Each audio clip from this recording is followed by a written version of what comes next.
Or have you been watching the news? You saw in mid-September that the Fed lowered the interest rates and everybody expected the mortgage interest rates to come down accordingly. And they didn't. They are actually up. So what the heck? What is going on?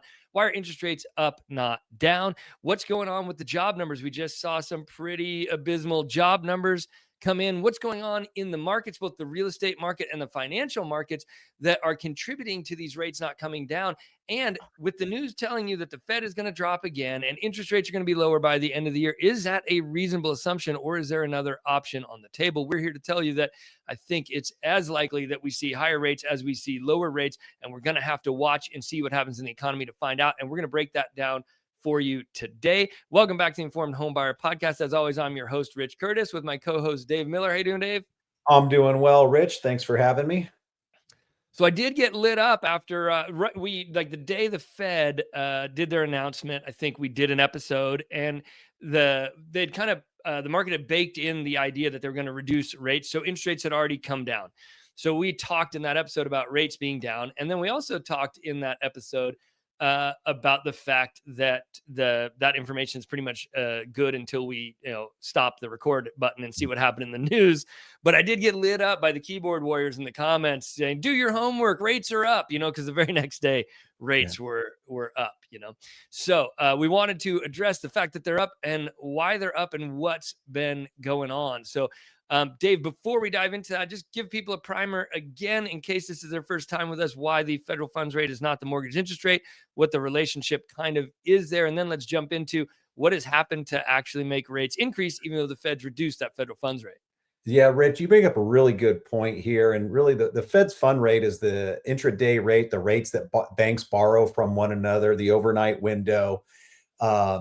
It's not our long-term interest rates. It's not our mortgage rates. They do have some effect on mortgage rates, but it's certainly not a one-to-one. And, I think the more that social media, the more news is out there, is, if this is your first time, I've been doing this over 20 years, and I've never had so many people just so in tune to what they're hearing on the news and said, "I heard rates are down," or "I heard rates are up, and here's what's going to happen mortgage rates." And it's like there's a lot of moving parts that affect a mortgage interest rate.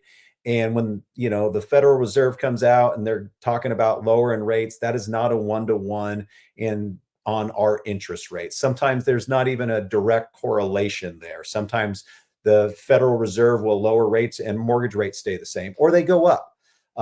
Over time, it takes time for that all to work itself out. And obviously, if the Fed funds rate end up, say they're 2 points lower than they are today, we will start to see mortgage interest rates over time come down, but very gradually. It won't be at a one-to-one. And there's no guarantee that they're not going to be the same rate as the Fed funds rate. So let's not get, caught up in news articles. Feds are lowering rates. I'm going to wait to buy a house because rates are going to get way better. They're going to be a point better in, 4 months after the Fed meets the next 4 times.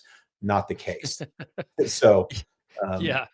Well, I think too, this is such a complex system, guys. And so if you like that kind of deep dive, we're going to get into it for you today. We're going to talk about the bond market, the financial markets, inventory levels. We're going to talk about everything that kind of is going on that affects us. But there are other mitigating factors that even if the Fed drops rates and even if the rates come down, interest rates could continue to go up. So there's a lot of different levers being pulled and moved around in weird ways in our economy right now. And that's why these things happen. And it's not something that is anywhere near as predictable as it used to be. There was a time in our career, Dave, when this was not really part of the conversation. It was really, interest rates were really pretty vanilla, pretty predictable week to week even. Yeah, they would stay within a range of 0.1%, 0.125. And, you would see maybe over a month's time, a swing of 1/8 up or 1/8 down. And it wasn't necessarily a rate change. It was the cost or credit for that rate. So, we didn't see the wild swings that we really see now. In fact, I would even go to say that we're not seeing wild swings anymore. I think we're now hovering in a range. We definitely see swings, but not, we're not seeing half a point swings in a week or in terms of interest rate, maybe the cost to get that rate, which are two different things. And we got to, make sure that if we need to touch on that, we will. But I think what we have to look at as a buyer, as someone that's looking to buy a home, you always have a window of time.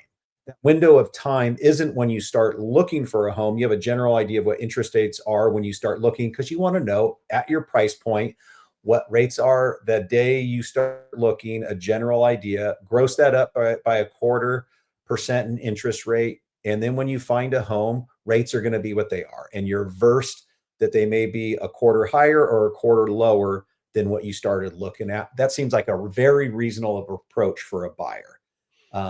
Yeah, I agree. And that gives you it gives you an ability to set the rates aside and start to focus on some of the other things that make a difference in your buying decision, right? Like we've talked a lot on our podcast about how we don't actually think rates is the factor that you should be focused on in deciding right now. The rates are what they are. By the end of the Right. year, they're still going to be within a reasonable range of that. So Yeah. do you meet the five fundamentals? Can you afford a house at this rate? And then if it gets better, great. Do Right. you have a long time horizon for holding that property? Do you have good credit? Do you have good Right. savings? Do you have an emergency fund? Do you have recession proof, stable employment? If you have those things, then if the rate gets better, it's a bonus, but you can afford it right now. But there are kind of more important fish to fry in your personal world with what's going on in our country right now than the interest rates. But I think the um, headlines are pushing people around. I think why this is part of the conversation is because to some degree the interest rates have been politicized. And the reason being the federal government's got a boatload of debt, which isn't doing any of us much good, regardless of which political party you follow. Tons of debt is not good. The Fed fund rate affects what they pay on that debt and what they can borrow more money for. So we're in the middle of a government shutdown. Debt's probably not going down because of this. So the reason the president is leaning on the Fed to try to get that Fed funds rate down is he wants to borrow more money, and he gets that money cheaper if the Fed funds rate, and that puts this in the zeitgeist for everybody on the nightly news. And then people kind of make that misunderstanding of, oh, that means interest rates are coming down. I think that's why there's so much focus on interest rates now, because it's kind of gotten politicized a little bit. But there is a difference between why the government wants that rate down and how that's going to affect your life. And that kind of leads in, Dave, to maybe look at the chart and talk a little bit about Yeah. what caused the rate to go up instead of down after the Fed's announcement, because the news told you it was all coming down. It was all going to be, sunshine and rainbows, but that's not Yeah. how the real world worked. So maybe we can show them what that looked like. Yeah, one of the charts we're showing is the 10-year Treasury. And so what we monitor very closely, and I look at all day, every day, is the 30-year mortgage-backed security. That's going to affect the interest rate. And there's mortgage-backed security auctions, there's supply and demand. So at the end of the day, that still comes down to supply and demand and a spread that folks are getting on those investments, that 30-year mortgage-backed security. So we pay attention to those. And if you're looking at this 10-year chart right now, this is the 10-year Treasury. Just really pay attention to September, the September line moving to the right. Middle So of that's the September. far right side of your screen as you're looking, folks. That's September. Yeah, and so there was a pretty good drop. It looked like we were at about 4.3 range, and we dropped all the way down. Right now, if you see that number, that 4.091, that's today's number. But we did a big drop there, and that was in anticipation. That was early September. That was in anticipation of the Federal Reserve lowering the rates at I think it was the the September 17th meeting. That was the anticipation, and that's what we talked about. Then, for a week or so, the rates, you could see they bounced in a tight window. That was already baked in. Then the Feds actually lowered the rates. We stayed low for a little bit, and then they came up. It's because other economic data, things weren't as rosy as we, assumed. And then we're looking at this 10-year Treasury. This is an indicator, not a direct indicator like the 30-year mortgage-backed security, but as a rule, mortgage rates will typically follow on some spread this 10-year Treasury. So right now, we're just a little over 2%. There was a point in time not long ago that we were 2.5% to 3% in interest rates above the 10-year. So that spread does change, but usually, right now, if you say, yeah, we're about 2.25, the 30-year mortgage is about 2.25 above. So you look at that 4.091 number, we're 6.375 range, depending on, down payment, income, credit, all that good stuff. Right. That comes Important to with. say we're not quoting rates. It depends on your personal credit score and your personal Yeah. financial information. This is just a range based on the yield of the 10-year T note. Right. And so the point being is you see, and then if you're looking at this chart, you do see, going back, a year, but you see some wild swings up and down. And I would say that, right now we're actually in a pretty tight window. So the fact that we're hovering in the low sixes is a good thing. And we're trying to find in the 10-year treasury right here, we're trying to find a ceiling of support. So like if you look at that 4.2 number, we're trying to not go above that, and we're trying to go below 4 and stay below 4. So, these treasuries will, or the mortgage-backed security will trade in these windows. And so we have what we call floors of support or ceilings of resistance. So on this, we want the floor of support. We want to go down. In the mortgage-backed security, we want to go up. So we want to penetrate a ceiling of resistance so that our mortgage interest rates get better. I know that's a lot of like, I don't know, maybe TMI, too much information, but this is what we're paying attention to, and this is what's happening. So the point being is we're already expecting the Feds to come out at the end of October, and we're expecting a 1/4 point rate reduction.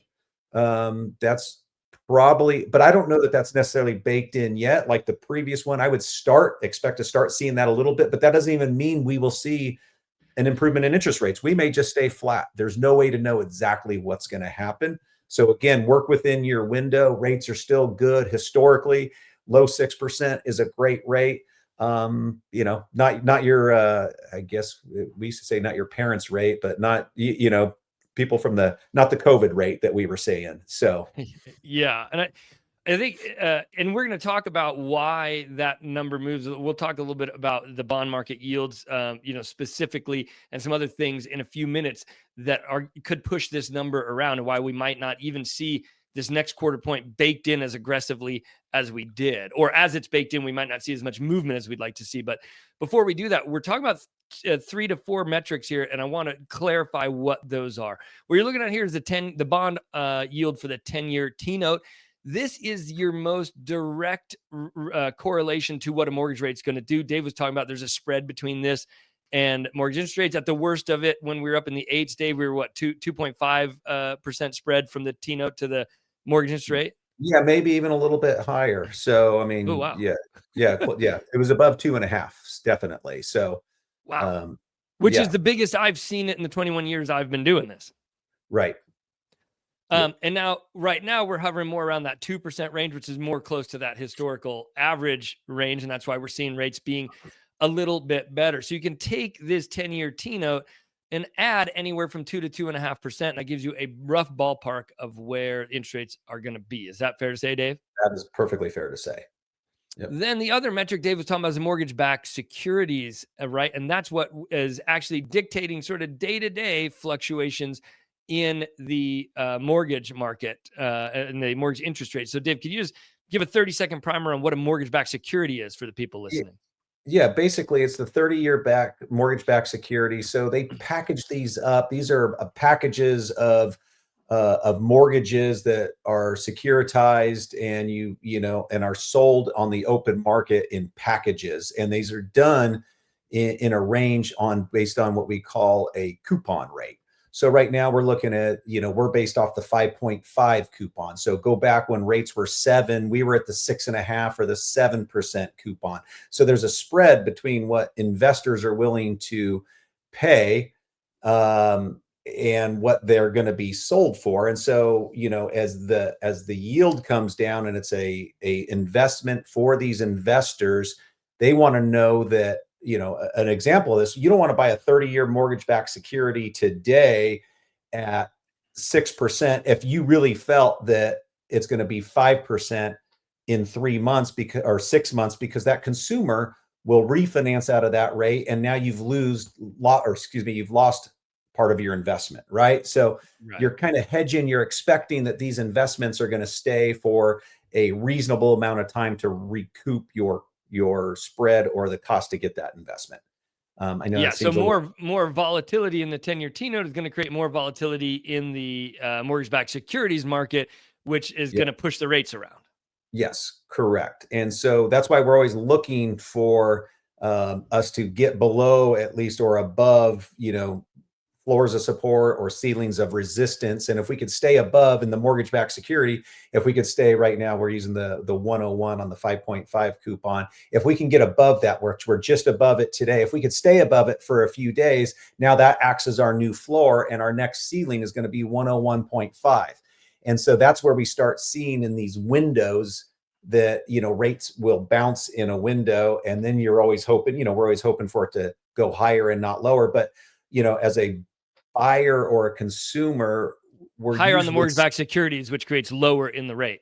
that is correct. That is, yep. And so, and it's the opposite of the 10-year. The 10-year you want to go down, the 30-year mortgage-backed security you want to go up. I know it gets confusing, but I think as a consumer is don't get caught in the weeds on all of this. Let us do it and we can explain. But when you're within your window of time, when you're ready to buy, and Rich, we work with consumers all the time, or buyers that maybe they're in a lease, their lease is up in 3 months. Hey, I think I'm about ready. Do I renew my lease? What are interest rates doing? Well, if you're ready, what makes you think rates are going to be better in 6 months or a year, or what happens if prices go up? So, the 5 fundamentals that we talk about, that really comes true. And if you're ready and you're within, don't wait because of an interest rate, don't not buy, but don't rush out necessarily and buy if you're not ready because you think interest rates are going up. Like that's, that Yeah, and I that's think not, the news is kind of pushing that narrative a little bit. Rates are coming down. Time to jump off the fence and buy, right? Because moving units in real estate moves the economy. The economy is struggling right now, so there is a vested interest in getting some real estate to move if we can. And so yeah, there, yeah, I saw another realtor posted on social media. Interest rates are at a 12-month low. Call all your people. And I checked it, and right, they'd come down 0.9, or right. 0.09 or something. I mean, it was like something that doesn't make a difference in anybody's life. Like people are just grasping at straws with this interest rate business as Yeah. a marketing inducement tool rather than explaining what's really going on here. So you have that Fed Yeah. funds One of rate. the things I think it's really important to talk about, Rich, I know I paused there for a second. We had a Oh, little go for it. recording Yeah. delay. Is I'm getting a lot of calls right now for folks that are hearing that rates are down. And as a mortgage professional, I get the opportunity to have years of doing this business, a clientele that likes oftentimes has an opportunity to refinance their rate and either take money out or lower their rate, whatever their Yeah. life circumstances are. There's oftentimes where it makes sense or the need to refinance. And so if someone was to call me today and say, hey, I just got a solicitation from someone else and they said rates are, and I just got this 5.75, I could refinance my rate today. Why haven't you offered me that? Well, I haven't offered you that because they're going to build $15,000 onto your loan to pay to get that rate down. They didn't spell that out to you. And Yeah. so there's a significant cost to get that rate. And I would also advise, if you're buying a home and now's the time, I wouldn't say, oh, let's wait 2 months. If you're looking to refinance, there's a cost associated with refinancing. I think there's a better likelihood that in 6 months or a year, based on what your rate was, and I'll use an example. If someone has a 7% rate and they were going to refinance today and it's 6.5, I would say I wouldn't pull the trigger right now. I would wait. Yeah, I agree. I would wait a little bit. Let's get that spread. And there's no way to guarantee that, we're going to hit the bottom, but let's get that a little bit bigger because there's a cost associated with refinance. And as much as I would love to refinance someone today, because I make a few bucks, that's not my motivation. I would rather them wait so we don't have to refinance them twice. And you also don't want to wait forever because if your rate spread is big enough, it takes quite a while to recapture that. So if you're lowering your payment, for example, we'll say $300 a month, and the cost to refinance is $3,600. In a year's time, you've recaptured that, right? So you don't want to wait too long because you miss out on that. So Yeah. it's just a separate conversation. Yeah, but it is an important point that when the news tells you we just dropped a quarter point, that doesn't necessarily mean it's time to refi. It's worth having a call, have a conversation, find out, call your trusted professional. Yeah, But it doesn't. That little bit of movement doesn't usually mean that you've got enough spread there that the fees associated with the refi make it worthwhile. We're going to need more movement in the market to get to right. that point. Yeah. Similarly with the And they're purchase price, these movements we're seeing now don't make that much of a difference in your payment, to where right. if you couldn't buy in early September before the Fed rate cut because you couldn't afford the payment, you couldn't buy at the end of September with the change we saw either, right? It's not Right. that kind of a movement right now. Yeah, it's exactly. That's very similar, and that's why you work with us, and we look at, and every scenario is individualized. So every consumer right now, not everyone has the same current interest rate if you own your home, but so it may make sense. And what else is your motivation to do? Like, I mean, if you have some significant, life circumstances where you need the money right away, it doesn't make sense to wait, till rates get a quarter better or an eighth better. Yeah. Um, so Yeah, and I think we're going to transition into where we think rates are going, and sort of walk you through the scenarios that could result in rates higher or lower.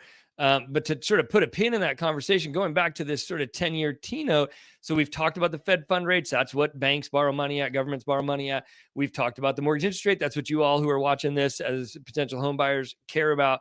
We talked about mortgage-backed securities, which affect the mortgage rate. And we've talked about this 10-year T note, which has a spread over and above that kind of correlates to the mortgage interest rates. But this yield here on the 10-year T note, this bond yield, that's part of the reason why the rates went up instead of down, which is with all of the chaos. And again, this is an apolitical statement, regardless of which side you're on. There hasn't been a lot of stability in our economic markets over the last, since January. And that has caused investors who are, when you buy a 10-year Treasury bond from the US government, you're essentially investing in the US government and the US economic system. And people are a little bit more sketched out about that now than they used to be. So we are seeing lower amounts of acquisition of 10-year T notes. There's less people, there's less buyers. People are not falling over themselves to buy these T notes. What happens there then is the government, in order to entice buyers, has to offer a bigger yield. You're going to earn more by buying this, so it makes the risk, the perceived additional risk over this economic volatility, more worth it to you because you're going to get more in the end. So when we see some swings in this T-note yield at the top of this chart, this showing the 4.091 right now. When we see some swings in that, those swings sometimes aren't based on the inherent underlying things in the market. They can be based on buyer sentiment. Buyers of these bonds are feeling more sketched out, so the government needs to entice them, so they're going to bring that yield up. None of those people give two shakes about what our mortgage interest rates are, but it affects them.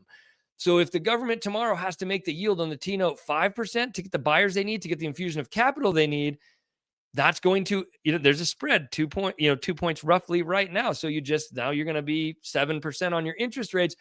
The government doesn't care. They need the money they need, and that affects our interest rates.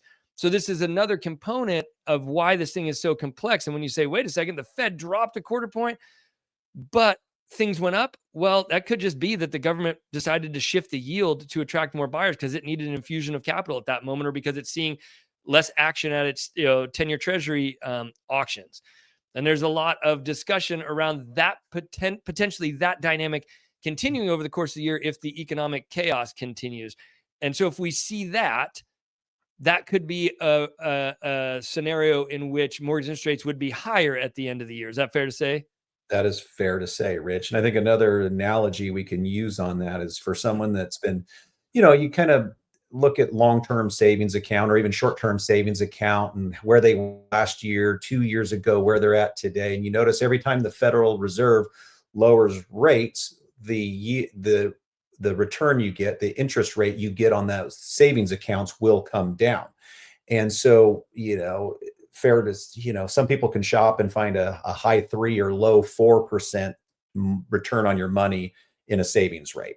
Look at the 10-year chart. We're really in correlation there. So as what are people going to do with their money? It's not necessarily individuals, it's institutional investors as well. So if you have a lot of liquidity and cash, you might move it to the 10-year because that yield's higher than what you're going to get in other rates. So as time goes on, the Federal Reserve continues to lower rates. Typically or ideally, we should see that margin on the 10-year come down a bit because it's still going to be better than the alternative. They call it the safe haven of bonds versus, where are you going to park your money? Yeah, and that's a great encapsulation of the push-pull we're in and why you'll see the news tell you the market's falling and crashing, and you'll see other people saying, "Wait a second, I'm still getting 15 offers on my house over here." What is all this? We really have a market that's in stasis where we have so many competing financial challenges, pardon me, that the market stays kind of where it is. And that right there. So if the government has to increase the yield on the T note to attract buyers, then mortgage interest rates are going to go up. But at some point, they've increased the yield enough to where people are looking at their high yield savings account at 4%, and I'm getting 6% on a T note. I'm going to drain that and I'm going to flood money into the bond market. Enough people do that. The government says, well, I don't need to attract people anymore. And they drop the yield and the mortgage interest rates come down. And so if you watch a single podcast episode of ours and then 2 days later, the rates have moved, well, this is why. This is an incredibly dynamic situation. So just that push pull of where people are going to park money. And we've seen it go every which way this year. When the stock market crashed earlier this year after the Liberation Day tariff announcement, we thought people would dump money into the bond market and we'd actually get better mortgage interest rates. Instead, they said, this is super scary, screw the bond market. And they jumped right into cash. And we saw no movement in the mortgage interest rates, right? So now we see maybe yields coming up and we see people flood back into the bond market. And that will bring our interest rates down. There's a lot going on here. So we just kind of walked you through the base case for how interest rates might be higher due to some, cracking and runaway yield issues in the bond market that could potentially happen. Now, I think more likely scenario, Dave and I think, I'm not going to talk for Dave, but I think the more likely scenario is still that we see a progressive and steady march down via the Fed funds rate reduction. So walk us through what that might look like by the end of the year and the reason people are saying we're going to see lower interest rates by the end of the year, which I would favor that case. I would give that a higher likelihood than a higher interest rate at the end of the year, but I do think both are highly possible at this point. So walk us through the interest rates being lower by the end of the year, base case. Yeah, Dave. Rich, and like right now we've been hovering, and it's been kind of nice for the last month plus. We've been hovering in the low sixes. For a while there, we were the mid sixes right now. But I do think, as you mentioned, I agree with you, a higher likelihood over time, and maybe not by the end of the year, but early next year, that we gradually penetrate that 5%, front number. So, or we're below 6. And so keep in mind, as a consumer, and again, I've been doing this a long time, it's amazing the psychological aspect of a 5.875 versus 6% number. And this could be someone that has hardly any money borrowed. It makes a much bigger difference when you have a $500,000 loan versus a $200,000 loan. But even on a $500,000 loan, 1/8% might be $40 a month. So, but they are, willing to pay a lot of money to buy down the rate to get that 5.875 because psychologically it sounds so much better. So I think at least from a consumer's confidence perspective, if we're, not a big difference between 5.5 and 5.875 from the consumer, that if they're seeing that front number in the 5 and we can stay there, I think that creates a lot of momentum in the real estate market and, interest rates. But I do think we could hover right here and bounce up and down. And that's where it gets a little bit rough is we're over 6, we're under 6, we're over 6, we're under 6. So we want to get, below that, 5.875 or have 6% be our ceiling. And if we could just bounce between 5.75 and 6, I think if we do that for a while, that becomes the new norm for a while, kind of like low sixes are our norm. People become more comfortable with it.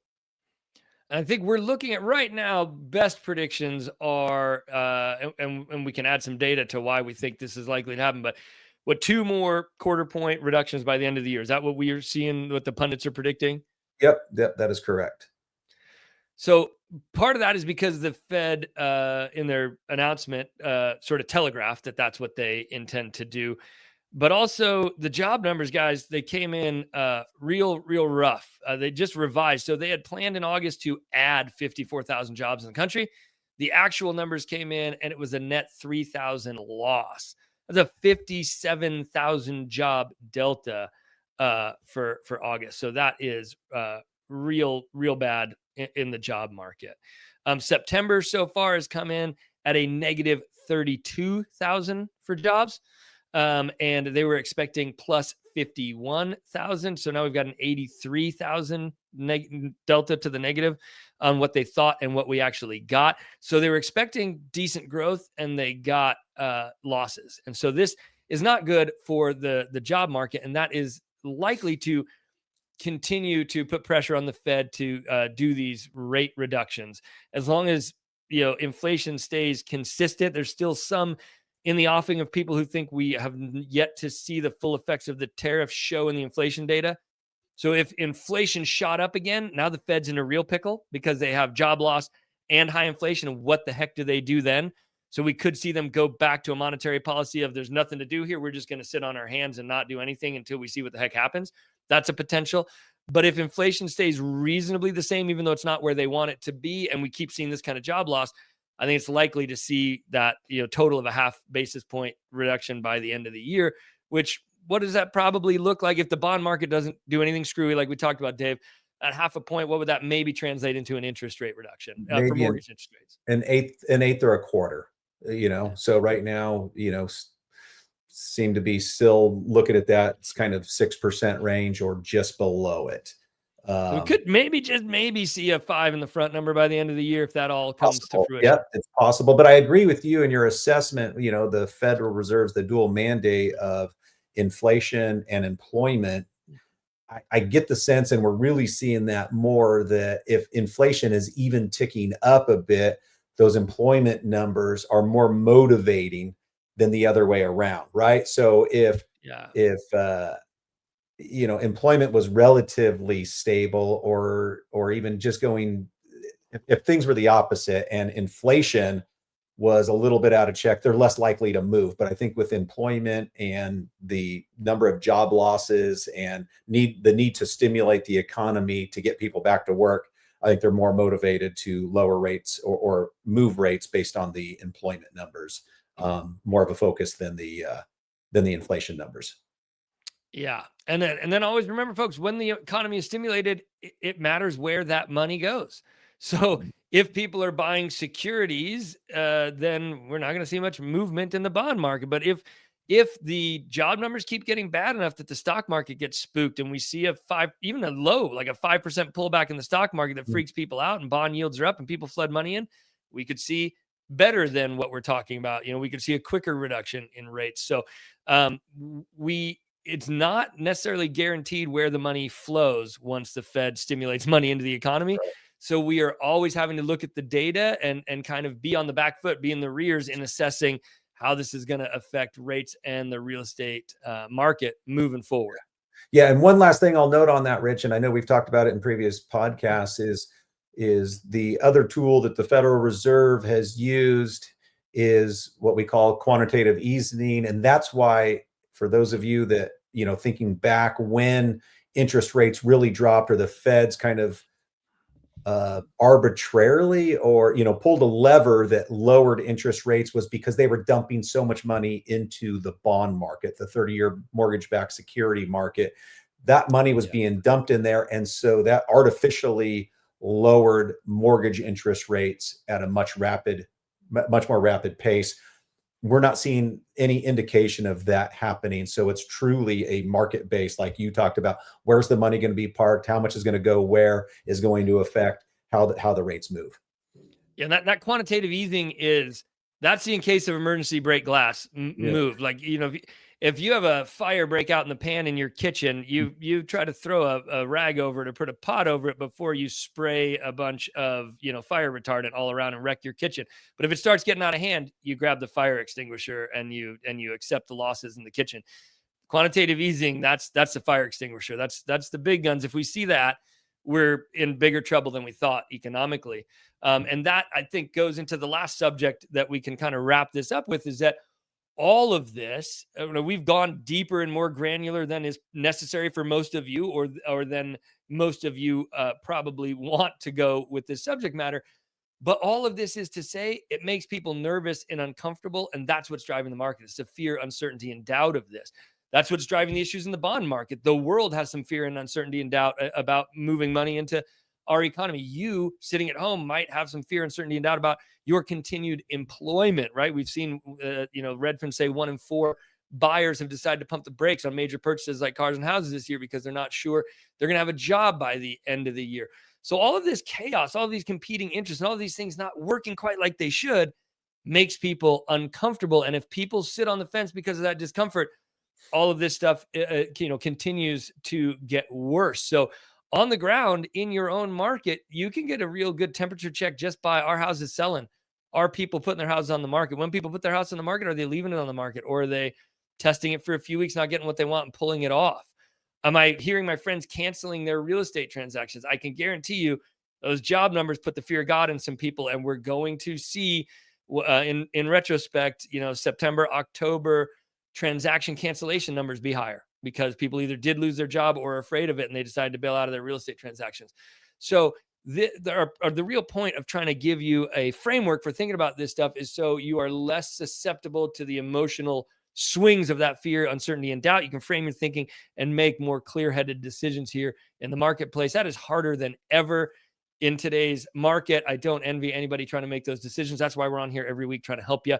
If you like what you saw today, hit the like button, click subscribe, hit that little bell icon so you don't miss another video where we get to tell you that although last week we said interest rates were coming down, they're now up. That's fun. We'll get to tell you that next week. But if you've made it this far, we really appreciate your dedication to your own financial education. Thanks for being here with us. Thanks for watching. I'm Rich Curtis. And I'm Dave Miller. Thanks, Rich. All right. Bye, everyone.